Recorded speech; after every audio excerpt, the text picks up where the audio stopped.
Nabutas yung hose ng pressure washer. Tinapalan ko na pero ganun pa rin. Sa sobrang lakas ng pressure niya, hindi uubra yung tapal-tapal lang.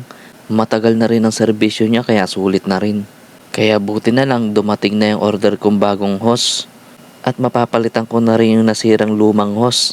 Hindi ko pala maikakabit basta-basta yung nabili kong bagong hose. Iba pala ang size ng thread nito. Malaki pala ang size ng thread ng lumang hose. At yung nabili kong bagong hose, malit pala ang thread nito.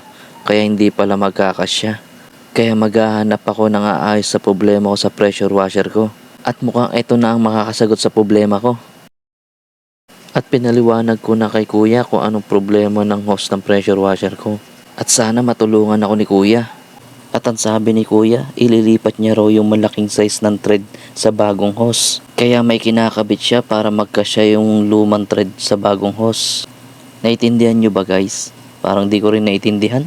Ito nga pala yung lumang hose na papalitan natin. Kung ano-ano ng hokus-pokus ang ginawa ko dyan pero wala pa rin. At sinisimulan na ni kuyang ayusin yung hose ng pressure washer. Sa wakas natapos na rin at naikabit na rin ni kuya. Pero mas maganda maikabit natin sa pressure washer para masubukan ito. Nakabit ko na pala yung bagong hose sa pressure washer.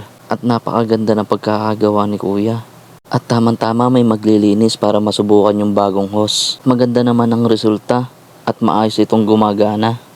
At ganito talaga ang negosyong car wash. Dapat talaga handa ka sa mga ganitong sitwasyon. At may naitatabi kang pera para sa mga ganitong maintenance. At lagi lang tayo maging positibo sa negosyo natin.